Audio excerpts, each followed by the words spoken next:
Jamaica, one of the deadliest destinations for British tourists. This is me reading from the Daily Mail in the UK. Between 2012 and 2015, 18 British citizens were murdered in Jamaica, making it the third deadliest destination for Brits after Pakistan and Tunisia. This is how you're being looked at, once again, in the United Kingdom. The island nation of Jamaica sees twice as many murders as Britain each year, despite its population of just 2.9 million, or about. As of April 7th this year, there has been 385 reported murders in Jamaica. That's 4 months into the fiscal year. 385 reported murders 4 months into the year. A 4.1% increase on the same period in 2017. And remember, 2017 ended with 1,616 people being murdered in Jamaica. And I predicted at the beginning of 2018 that Jamaica would outdo 2017 if certain measures were not put in place. We're currently in June, heading into July of 2018, and Jamaica is definitely on pace to beat that number of 1,616 reported murders for 2017, and still no effective measures have been implemented by those in a position of power to make sure that this does not happen year after year. Alright. In 2017, there was an average of 6 killings per week in the parish of St. James alone. This sound like a safe place to you?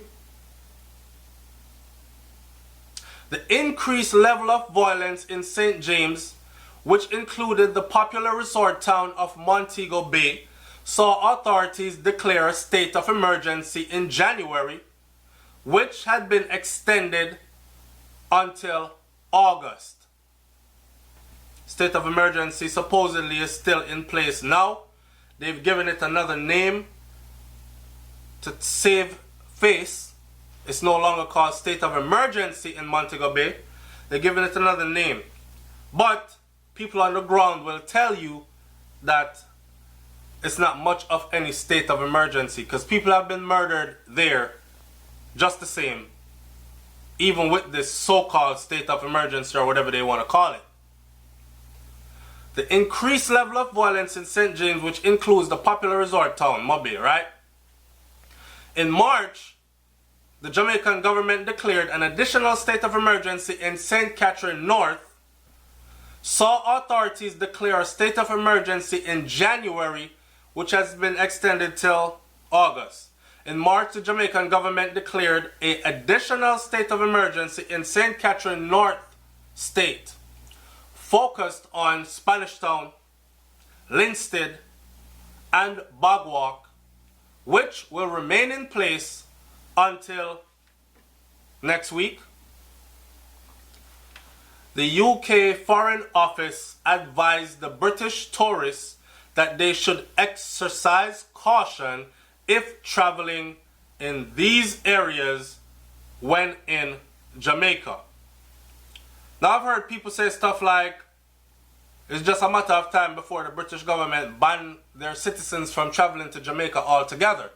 Well, we have a sticky situation here, because you do have a lot of Jamaicans that live in Britain that are not citizens, but they're permanent residents there, right? And no one can tell them that they can't go home to the land that they hold citizenship for, especially if that land, like Jamaica, has no bad dealings with Britain. So it's not like sanctions are being made against Jamaica or anything like that, even though people are saying now that it needs to be done. So somebody came on the other day on social media and said, because they read this whole thing about the new couple that recently got killed in Jamaica, and they said, I still believe that this is an isolated incident. Really? So between 2012 and 2015, a 3-year period, 18 British citizens were murdered in Jamaica. And me know right now, so enough of my audience members are saying, well, how come me never hear about this? Yeah. Making it the 3rd deadliest destination for Brits after Pakistan and Tunisia. So this conversation has actually gone from, is Jamaica safe for returning residents, or returning residents being targeted, to zeroing in to our British returning residents being targeted.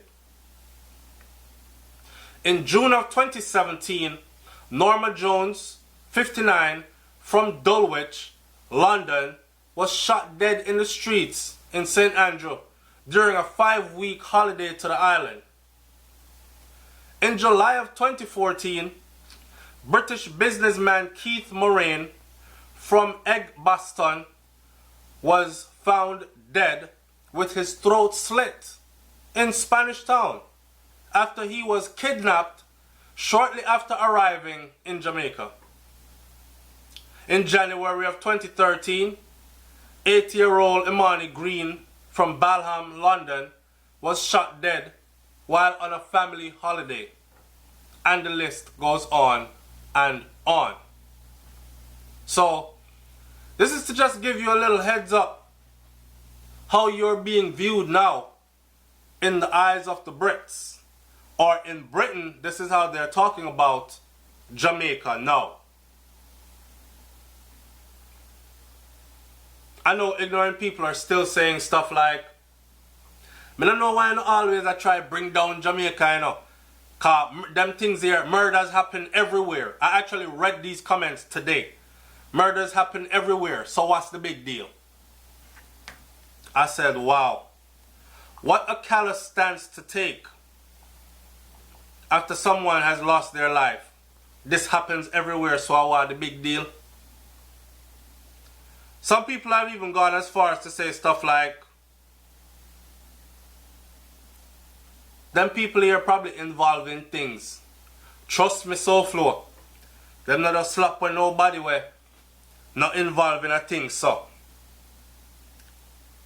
Enough time them people here involved in certain things.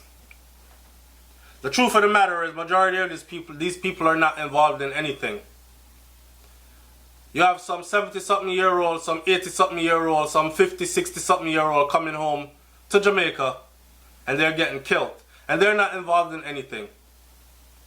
I've never seen a more group of, how should I say it?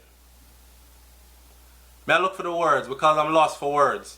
I've never seen a more group of people that are in denial so much. They will find every excuse in the book.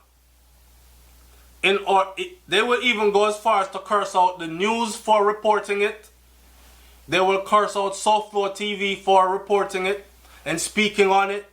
They will go in the comment section and curse out everybody that says this is why I'm not going back there because they have to fix up the crime thing first. People with genuine concern for their life. Did I mention in another video that is 2.6 billion US dollars was funneled into Jamaica last year alone by Jamaicans living overseas. Billions. 2.6 billion. If you don't think that's a big part of stabilizing the economy in Jamaica, then you really have your head up your you-know-what, and you're not paying attention at all to how things are set up and how things are ran. So leave your comment in the comment section below. I'm going to cut this one right here. And let me know what you think about this. Alright? One of the deadliest destinations for British tourists. is how Jamaica headlines the Daily Mail in the UK today. I'm out. Peace.